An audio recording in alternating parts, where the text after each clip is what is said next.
करायचं सुरू भाऊ थांबा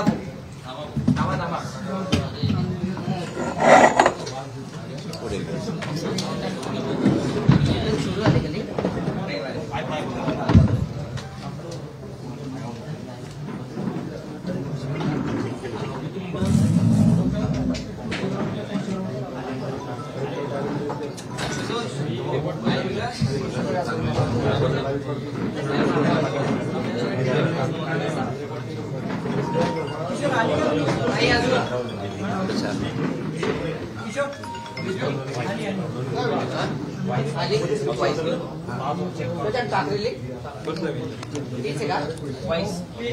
बसते का भाई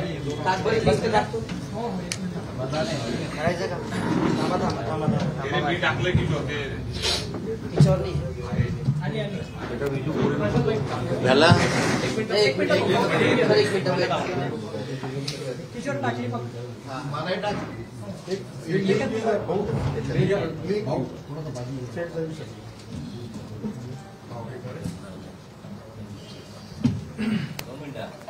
वेट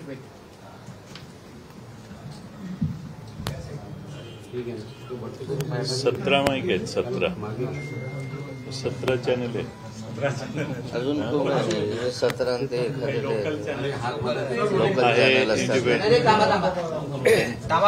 तुमचं हे आहे ना बूम आहे ना यांचंही आहे यांचं नाही वेगळे लोकमत एक छोटस इथलं लोकल वेगळं काही वेळ म्हणून एक वेगळं सोशल मीडियावाले वेगळे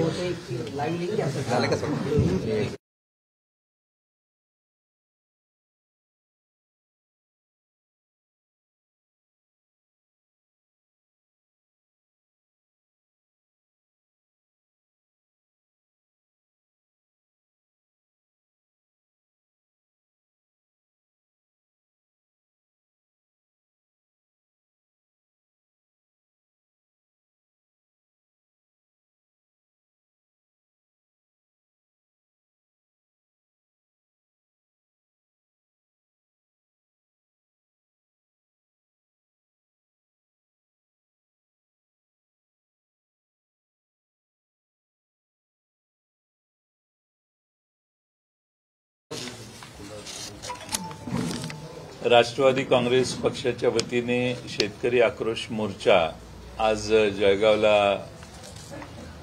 जळगाव जिल्ह्यातल्या शेतकऱ्यांच्या वतीने काढण्यात येणार आहे. ट्रॅक्टर सहित शेतकरी यात सहभागी होणार आहेत आणि त्याला उपस्थित राहण्यासाठी मी मुद्दामून इथं आलोय. या आमच्या मोर्चामध्ये जिल्ह्यातले खडसे साहेब, रवींद्र भैया, गुलाबराव देवकर साहेब, सतीश अण्णा, राजू देशमुख सगळेच मान्यवर नेते सहभागी होणार आहेत. रोहिणीताई खडसे पण त्यात सहभागी होणार आहेत आणि जिल्ह्यातल्या सर्व भागातून शेतकरी आज या मोर्चाला येणार आहेत. मला खात्री आहे की गेल्या 4-5 दिवसात जी अवकाळी पावसाने शेतकऱ्यांना तडाखा दिला आणि शेतकऱ्याचं जीवन उद्ध्वस्त झालं त्यासाठी देखील या सरकारचे ला जाग आणण्यासाठी आम्ही सरकारला या धडक मोर्चात आम्ही या सर्वांचा ताबडतोबीने पंचनामा करावा आणि कोणत्याही परिस्थितीत पीक विम्याच्या रकमा यापूर्वी ज्या मिळणं आवश्यक होतं त्या ताबडतोबीने द्याव्यात. तांत्रिक गोष्टीत सरकारने विमा कंपन्यांच्या अडकू नये आणि ज्यांनी विमा काढलेला आहे, उतरलेला आहे त्यांना सरसकट विम्याच्या रकमा झालेल्या नुकसानीमुळे मिळाल्या पाहिजेत अशी आमची सरकारकडे मागणी आहे. पुन्हा आता नव्यानं ह्या अवकाळी पावसानं जो फटका बसलेला आहे त्याचा पंचनामा झाल्यावर त्या बाबतीत देखील सरकारने तातडीने मदत करावी. सरकारच्या बाबतीत आमचा अनुभव असा आहे की सरकार मोठ्या घोषणा देतं, गोड बोलतं, परंतु पैसा निधी शेतकऱ्यांच्यापर्यंत पोहोचत नाही. काही ठिकाणी महाराष्ट्रात वेगवेगळ्या ठिकाणी अशा घटना घडल्या की पीक विम्याच्या रकमा अत्यंत तोकड्या मिळालेल्या आहेत आणि काही ठिकाणी शेतकऱ्यांची थट्टा देखील करण्यात आलेली आहे. आज जळगाव जिल्ह्यापुरतं बोलायचं झालं तर ज्वारी असेल, गहू असेल किंवा सगळी कोरडवाहू धान्य मधल्या 4-5 दिवसाच्या अवकाळी पावसात त्यांना फार मोठा फटका बसला. केळीच्या विम्याच्या संबंधात पीक विमा कंपन्या वेगळा डिस्प्यूट तयार करून पीक विमा देण्याचं टाळायला लागलेले आहेत. आणि त्याचबरोबर केळीच्या बरोबर कापसाचा शेतकरी देखील आमचा मोठ्या प्रमाणात अडचणीत आलेला आहे.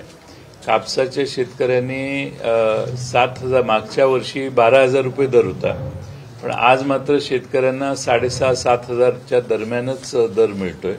त्यामुळे शेतकऱ्यांच्या कापसाला किती दर यावा, आज जे सत्तेत बसले आहेत त्यांनी फार वारेमाप पूर्वी सत्तेत नसताना मागण्या केलेल्या होत्या. आमचा वारेमाप मागण्या आम्ही करत नाही, पण किमान मागच्या वर्षी जो दर मिळालेला होता तो 12,000 रुपये दर जर मिळत नसेल तर वरचे 5,000 रुपये शेतकऱ्यांना सरकारने अनुदान म्हणून ताबडतोब घोषित करावेत. आणि आज शेतकऱ्यांची जी कुचंबण आहे, कुठल्याही कांदा, नाशिक जिल्ह्यात तुम्ही गेला तर कांद्याच्या शेतकऱ्याला दर नाही मिळाला, बाजारभाव पडले म्हणून फटका बसलेला आहे. कुठल्याही भागात जर गेला तर शेतकऱ्यांच्या उत्पादनाच्या किमती अत्यंत म्हणजे त्यांच्या उत्पादन खर्चही निघत नाही अशी अवस्था आहे. आणि म्हणून सरकारने या मागच्या वर्ष-दीड वर्षात ज्या गोष्टी करणं अभिप्रेत होतं त्या कोणत्या गोष्टी करत नाहीत. मोठ्या मोठ्या इव्हेंट करणं, फार मोठ्या घोषणा करणं, याच्या पलीकडे शेतकऱ्याला टीव्हीत काही घोषणा याच्या पलीकडे शेतकऱ्याला लाभ होत नाही. आणि म्हणून शेतकरी महाराष्ट्रातला अस्वस्थ आहे. त्याचं प्रतिनिधित्व करण्यासाठी या ठिकाणी शेतकऱ्यांची भूमिका ठामपणानं मांडण्यासाठी राष्ट्रवादी काँग्रेस पक्षाच्या वतीने आज सर्व नेत्यांच्या उपस्थितीत आणि शेतकऱ्यांच्या उपस्थितीत आज जळगावला जिल्हाधिकाऱ्यांच्या कचेरीवर आम्ही आक्रोश मोर्चा शेतकऱ्यांचा नेणार आहे. जळगाव जिल्ह्यात विचार केला सर तर कापूस हा प्रामुख्याने जिल्हा जळगाव जिल्ह्यावर ओळखला जातो. केळी पीक विम्याचा प्रश्न आहे. जिल्ह्यामध्ये 3 मंत्री आहेत, मात्र शेतकऱ्यांना अक्षरशः कापसावर पूर्ण टिलर ट्रॅक्टर फिरवण्याची वेळ आली आहे. कापसाला भाव मिळत नाही म्हणून कापूस घरात पडलेला आहे. यावेळेस कापसाचं क्षेत्र सुद्धा शेतकऱ्यांमुळे घटलेलं आहे. नाही, खरं म्हणजे शेतकऱ्यांना कापसाचे दर वधारून मिळायचे असतील तर सरकारने चढ्या दरांनी बाजारभावात खरेदी कापसाची चालू ठेवली पाहिजे. प्रसंगी कापूस निर्यात पण केला पाहिजे. पण शेतकऱ्यांच्या कापसाची खरेदीच आता कुठं चालू नाहीये. त्यामुळे केंद्र सरकारच्या पुढाकाराने जर कापूस खरेदीच्या केंद्र चालू करण्यात आली तर थोडा बहुत तरी न्याय मिळेल. आता तो न्याय मिळण्याची स्टेज गेलेली आहे. सरकारने कोणत्याही परिस्थितीत आता प्रत्येक कापसाच्या मागे कापसाच्यासाठी जसं मागच्या वर्षी 7,000 रुपये दर होता ते वरचे 5,000 रुपये शेतकऱ्याला अनुदान म्हणून सरकारने द्यायला पाहिजेत. क्विंटल मागे. आज कापूस खरेदी करणारे जे जिनिंग उद्योग आहेत, कारण शेतकरी कापूस देत नाही म्हणून महाराष्ट्रातले संपूर्ण जिनिंग उद्योग ठप्प झाल्याचं पाहायला मिळत आहे. त्यांच्यासाठी पण काही सरकारने विचार करायला पाहिजे. काय वाटतं तुम्हाला? नाही, जिनिंग उद्योगापेक्षा पहिली प्रायोरिटी आमची कापूस उत्पादक शेतकऱ्याला आहे. कापूस उत्पादक शेतकऱ्याला सरकारने कापूस खरेदी केंद्र सुरू केलेली नाहीत यावर्षी. आणि त्यामुळं परिणाम असं झाला आहे की तुम्ही म्हणताय तसं जिनिंगकडे येणारा कापूसही थांबलेला आहे आणि शेतकरी मात्र दराच्या अपेक्षेनं वाट बघतोय. त्यामुळे शेतकऱ्यांना ज्याने फार नडीला शेतकरी पडलेला होता त्यावेळी 5,000, 6,500, 7,000 रुपये दराने कापूस शेतकऱ्यांनी विकण्याची पाळी आली. शेतकऱ्याचं अतोनात नुकसान झालं, उत्पादन खर्चही निघत नाही.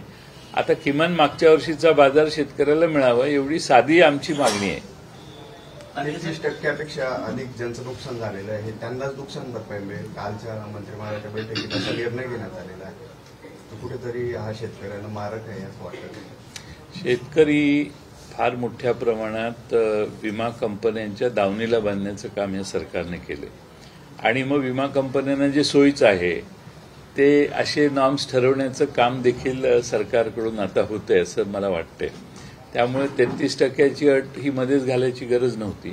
शेवटी नुकसान झालेलं जे आहे ते नुकसान झाले ती त्याचा पंचनामा केला की त्या पद्धतीने त्याला मदत झाली पाहिजे अशी आमची मागणी आहे. आता आपण सांगितलं की 5,000 रुपये अनुदान कापूस उत्पादकांना मिळावं. आपण या आघाडीमध्ये होता, गेल्या अनेक वर्षापासून शेतकऱ्यांना कापसाला भाव मिळत नाही. मग आघाडीत असताना त्यावेळेला हे अनुदान का दिलं गेलं नाही? कारण त्यावेळी अनुदान देत असताना बऱ्याच वेळेला अगदी पवारसाहेब असताना देखील पुढाकार घेऊन चांगले बाजारभाव मिळणं, सरकारचं इंटरव्हेन्शन, कापूस खरेदी करता सरकार उतरायचं. आता यावेळी सरकारी बाजारात नाही आहे. सरकारमध्ये आमच्या आजच्या मोर्चामध्ये ही मागणी आहे की सीसीआय केंद्र सुरू करावी. ती सीसीआय केंद्र सुरू केली तर जरा कापसाचे दर वाढले असते, पण ती आता सरकारने संधी गमावलेली आहे. फार उशीर झालाय त्याला. त्यामुळे आमची ही मागणी आहे. साहेब, भाजपचे प्रदेश अध्यक्ष बावनकुळे जळगाव जिल्ह्यामध्ये आहेत. काल त्यांनी भाजपच्या पदाधिकाऱ्यांची बैठक घेतली. त्या बैठकीमध्ये त्यांनी असं विधान केलंय की 2024ला भाजपचा मुख्यमंत्री होईल आणि गिरीश महाजनांसह जळगाव शहर, ग्रामीण आणि अमळनेरचे 3 आमदार वानखेडे स्टेडियमवर मंत्रिपदाची शपथ घेतील असं भाकीत केलेलं आहे. किती जण घेतील? 4 जण. कोण कोण? 4? एका जिल्ह्यात 4? जळगाव शहरचे आमदार, जळगाव ग्रामीण आणि अमळनेर. आणि जे 3 सांगितले ते एक पण येणार नाही. पण 4 आमदार एका जिल्ह्यात मंत्री करण्याची गरज ज्याची प्रदेश भाजपच्या अध्यक्षांना लागायला लागली, याचा अर्थ 4ही ठिकाणी परिस्थिती बिकट आहे. 4ही जणांना मंत्री करतो असं त्या मतदारसंघात सांगितल्याशिवाय ते निवडून येणार नाही, तशी शंका कदाचित आमचे मित्र बावनकुळेंना वाटली असेल. म्हणून प्रलोभनं दाखवण्यातला हा प्रकार आहे. मंत्री तर आतापर्यंत एकच झाला जिल्ह्यात, एकावेळी 2 क्वचित प्रसंगी. 2014 महाविकास आघाडी सांगतात, सॉरी महायुती सांगतात, दुसरीकडे भाजपचा मुख्यमंत्री होईल असं म्हणतात. याची आपली प्रतिक्रिया काय? एकीकडे महायुती सांगतात आणि भाजपच्या कार्यकर्त्यांसोबत बोलताना ते म्हणतात की भाजपचाच मुख्यमंत्री 2024ला होणार आहे. आता असं आहे की एका बाजूने सांगतात की एकनाथ शिंदेच 2024च्या निवडणुकीत आमचे नेते असणार. किती विरोधाभास चालू आहे. आणि प्रत्येक भारतीय जनता पक्षाचे प्रदेशचे अध्यक्ष बोलतात त्यावेळी ती सरकारची पक्षाची अधिकृत भूमिका असते. याचा अर्थ इतर जे त्यांचे 2 मित्रपक्ष आहेत त्यांचं अस्तित्व त्यांना मान्य नाही असा त्याचा अर्थ निघतो. सर, 2014 मध्ये राष्ट्रवादीने पाठिंबा काढून घेतल्यामुळे सरकार कोसळलं असं पृथ्वीराज बाबांनी स्टेटमेंट केलेलं आहे. त्याच्यात तुमचं मत काय? 2014ला किती वर्ष झाली? तोच प्रश्न मला विचारायचा. किती? माझा प्रश्न 2014चा आज काढण्याची गरज काय? ह्यात तुमच्या प्रश्नातच ते उत्तर आहे. 9 वर्षापूर्वी एखादी घटना घडलेली असेल, 9 वर्षापूर्वी एखादी घटना घडलेली असेल तर सध्याच्या आमच्या कोणत्याही मित्रपक्षाला दुखावण्याची माझी इच्छा नाही. त्यामुळे मी त्याच्यावर भाष्य करणार नाही. सर, त्यावेळेस तुम्ही प्रमुख नेते होते, त्यावेळेस आघाडीमध्ये प्रमुख नेते होते. तर सुनील तटकरेंनी असं पण म्हटलंय की ते पृथ्वीराज चव्हाण मुख्यमंत्री बदलण्याची चर्चा झाली होती, पण त्यावेळेस दुसरे मुख्यमंत्री होणार होते आणि राष्ट्रवादीने त्याला संमती पण दिली होती. शपथविधीचा दिवस पण ठरला होता. असं असताना परदेशातले काँग्रेसचे नेते आले आणि तो निर्णयात बदल झाला. कदाचित तो निर्णय झाला असता तर सत्ता आली असते आपल्या राज्यामध्ये, असं म्हटलंय तटकरेंनी. 9 वर्षापूर्वी माझं तेच म्हणणं आहे. 9 वर्षापूर्वी जर तरने काही विधानं करणं हे गरज नाही. आजचे अनेक प्रश्न महाराष्ट्रासमोर शिल्लक आहेत. महाराष्ट्रातल्या शेतकऱ्यांचे प्रश्न आहेत, महाराष्ट्रात अनेक प्रसंग आहेत, आरक्षणाचे वेगवेगळे प्रश्न आहेत. या प्रश्नातनं मार्ग काढणं महत्वाचं आहे. 9 वर्षापूर्वी काय झालं तर काय झालं असतं याच्याविषयी भाष्य करणं मला उचित वाटत नाही. पण ते आघाडी तुटण्याला आणि 2014 मध्ये जो पराभव झाला होता त्याला पृथ्वीराज चव्हाणच कारणीभूत होते का? कारण तुम्ही त्यावेळेस नेते होते. पृथ्वीराज चव्हाण आमच्या मित्रपक्षाचे सदस्य आहेत आणि त्यामुळे त्याविषयी मला काही भाष्य करायचं नाही. साहेब, आज जो जन आक्रोश मोर्चा शेतकऱ्यांच्या प्रश्नांसंदर्भात काढला जातोय, भाजपने भूमिका मांडलेली आहे की गेली 2.5 वर्ष महाविकास आघाडीचं सरकार होतं, त्यावेळेस शेतकऱ्यांचे काय प्रश्न होते संपूर्ण महाराष्ट्राने पाहिलेलं आहे. आणि 2.5 वर्ष मुख्यमंत्री मंत्रालयात किती वेळेस आले, विधिमंडळाच्या बैठकांना किती वेळेस हे झाले, शेतकऱ्यांचे किती प्रश्न सोडवले. म्हणजे नैतिकदृष्ट्या त्या अडीच वर्षात जेव्हा जेव्हा शेतकऱ्याला संकट आलं शेतकऱ्यावर तेव्हा तेव्हा आमचं सरकार धावून गेलं आणि मुख्यमंत्र्यांनी विशेषतः लक्ष घालून महाराष्ट्रातल्या कोणत्याही भागातल्या शेतकऱ्याला उघडा पडून दिलं नाही. आज आपल्याला याच्याविषयी त्या 2.5 वर्षाच्या कालखंडात जे आमच्याकडे सगळे मंत्री होते तेच तिकडे जाऊन मंत्री झालेले आहेत. बऱ्याच जणांना त्या जबाबदाऱ्या देखील मिळालेल्या आहेत. त्यामुळं हे प्रश्न 2.5 वर्षाच्या कालखंडात काहीच झालं नाही असा जो विचारला जातो तो राजकीयदृष्ट्या विचारला जातो. 2.5 वर्ष शेतकरी अत्यंत समाधानात होता. प्रत्येक अडचणीच्या संकटाच्या काळात सरकार धावून गेलं आणि त्यांना मदत करण्यात आलेली आहे आणि भरीव मदत केली आहे. म्हणूनच आज महाराष्ट्रात महाविकास आघाडीची लोकप्रियता आजही टिकून आहे. काल विषय असा होता की आता ज्यावेळेस शेतकऱ्यांचा विषय येतो, विरोधकांकडून सरकारवर टीका केली जाते, त्यावेळेस सरकारचे मंत्री नेहमी एक डिफेन्सिव्ह भूमिका घेतात की आम्ही एनडीआरएफचे निकष बदलले, शेतकऱ्यांना दुप्पट भरपाई दिली. पण वास्तव परिस्थिती अशी की एकही शेतकऱ्याला आजपर्यंत 1 रुपयाची मदत मिळालेली नाही. म्हणजे सरकार कुठंतरी अपयशी ठरतंय का? सरकार पूर्णपणाने अपयशी ठरलेलं आहे. कारण सरकारने घोषणा केल्या आणि प्रत्यक्ष कृती याच्यात प्रत्येक वेळेला अंतर पडलेलं आहे. त्यामुळे सरकारवर लोकांचा विश्वास राहिलेला नाही. सरकारने महाराष्ट्रातल्या शेतकऱ्यांना आता मधल्या काळात दुष्काळ घोषित केला, काही ठराविक ठिकाणी दुष्काळ आधी घोषित केला, मग शेतकऱ्यांनी आंदोलनं केली, मागणी केली. आमच्या राष्ट्रवादी काँग्रेसच्या अनेक जिथे दुष्काळ पडला तिथल्या सगळ्या कार्यकर्त्यांनी तहसील कचेरीत धाव घेतली आणि तहसीलदार, जिल्हाधिकारी यांच्याकडे मागण्या केल्या. महाराष्ट्रात त्यामुळे हळूहळू नंतर आणखीन काही सर्कल हे दुष्काळ सदृश्य परिस्थितीच्या नावाखाली घोषित करण्यात आले. आता दुष्काळ सदृश्य परिस्थितीत असणाऱ्या सर्कलना आजही म्हणावी तेवढ्या सवलती आणि सोयी अजून सरकारने देऊ केलेल्या नाहीत किंवा मिळालेल्या नाहीत. त्यामुळे सरकारची अंमलबजावणीकडे लक्ष नाही. आता महाराष्ट्रामध्ये सरकार आपल्या दारी काही योजना आहे ना, ती शासन आपल्या दारी, तर ते प्रत्येक जिल्ह्यात जाऊन मोठे मंडप टाकून इव्हेंट केले जातात. त्याच्या आधी महिना 1.5 महिना सगळ्यांची महत्वाची जी सर्टिफिकेट किंवा महत्वाचे निकाल द्यायचे असतात ते थांबवले जातात आणि मग ते त्या स्टेजवर बोलवून स्टेजवर वितरित केले जातात. त्यामुळे एकंदरच बघितलं तर सरकारचा प्रशासनावर अंकुश नाही. सरकार वेगळ्या भूमिका, सरकारमधले मंत्री वेगळ्या भूमिका घेत आहेत. मुख्यमंत्र्यांचा सगळ्या मंत्र्यांच्यावर अंकुश नाही आणि सरकारमध्ये एकसंगता नाही आणि त्यामुळे सरकारचे निर्णय शेतकऱ्यांच्यापर्यंत महाराष्ट्रातल्या ग्रामीण भागातल्या जनतेला दिलासा देणारे ठरत नाही. काल या ठिकाणी बावनकुळे आलेले होते, त्यांनी मराठा आरक्षणाच्या प्रश्नात सांगितलं की मराठा समाजातल्या सर्व पक्षीय नेत्यांनी एकत्र बैठक घ्यावी आणि मग आपल्याला जास्तीत जास्त कसा फायदा घेता येईल यावरती विचार करावा. जरांगे एकीकडे नेतृत्व करताना आपल्याला बघायला मिळतं, जरांगेंचं नेतृत्वाला श्रेय देण्यासाठी असं बोललं असतं. नाही, असं आहे की महाराष्ट्रातल्या मुख्यमंत्र्यांनी मंत्रिमंडळ त्यांच्याबरोबर आहे. मुख्यमंत्र्यांची भूमिका वेगळी दिसते आम्हाला आणि मंत्रिमंडळातल्या काही मंत्र्यांची वेगळी भूमिका दिसते. भारतीय जनता पक्षाचे अध्यक्ष आज तुम्ही सांगताय ती भूमिका मांडतायत. म्हणजे ह्या सगळ्याच गोष्टी या नक्की सरकारचं धोरण काय. आता जरांगेंनी दिलेली मुदत संपत आली, 24 डिसेंबरपर्यंत त्यांनी काहीतरी मुदत दिली आहे. अजून सरकारने ठामपणाने काय निष्कर्ष काढणार हे अजून सांगितलेलं नाही आणि दुसऱ्या बाजूने मंत्रिमंडळातलेच काही लोक महाराष्ट्रभर फिरून आपल्या भूमिका मांडतायत. माझी विनंती सरकारला, मुख्यमंत्र्यांना हे आहे की त्यांनी सगळ्या मंत्र्यांना एकत्रित बसवावं.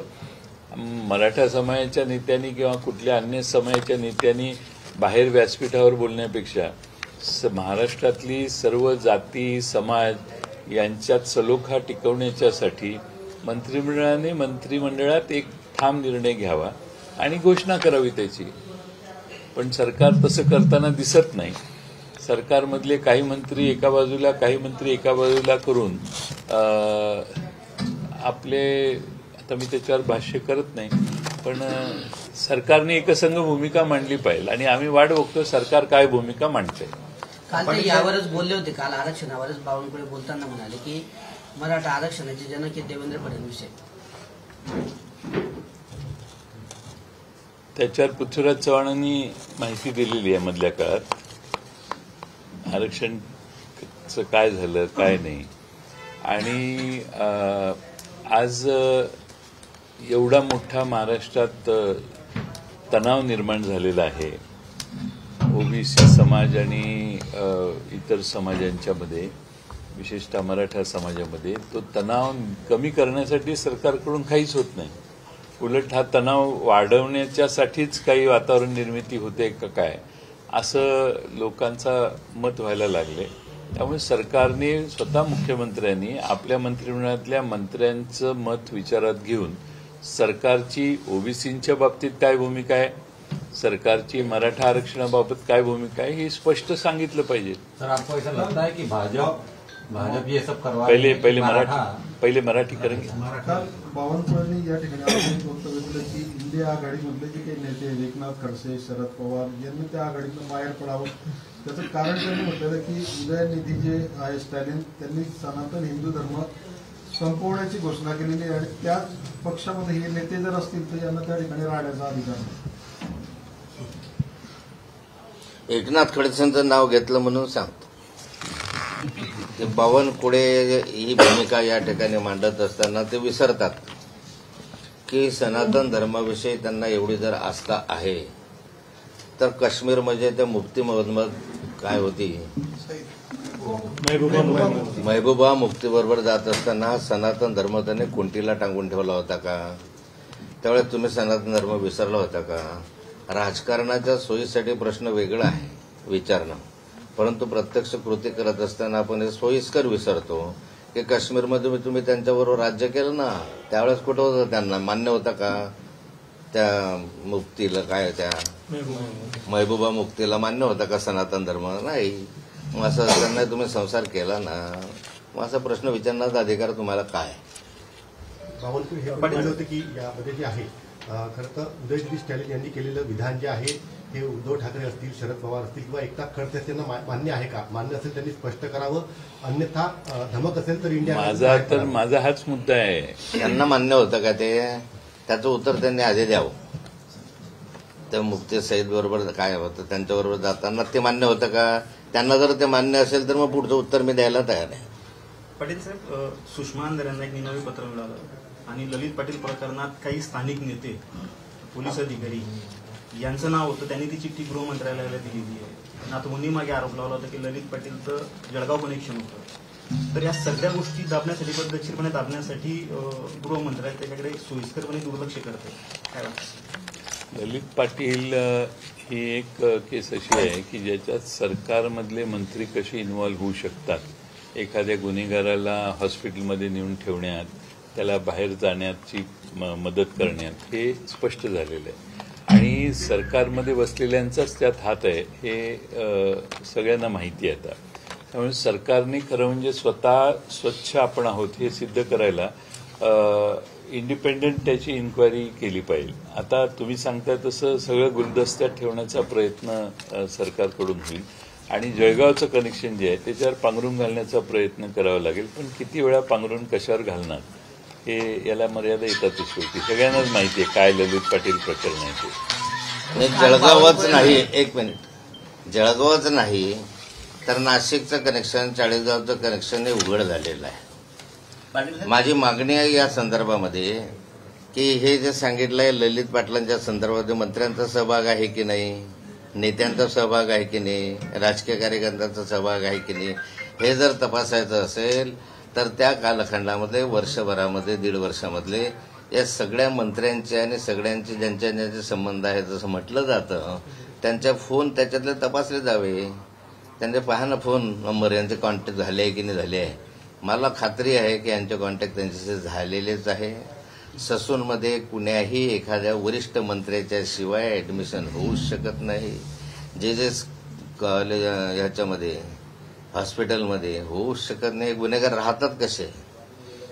आणि त्यामुळे याच्यात डायरेक्ट मंत्री, मेडिकल एज्युकेशन मंत्र्यांचाही सहभाग असेल असा आमचा आरोप जो होता, त्या आरोपाला पुष्टी जर द्यायची असेल किंवा आरोप जर तपासायचा असेल तर ह्यांचे तुम्ही फोन नंबर तपासा. जर पाणी आहे काय म्हणतोय मी की सत्य आहे तर बाहेर काढा, नसेल तर आनंदच आहे ना मला.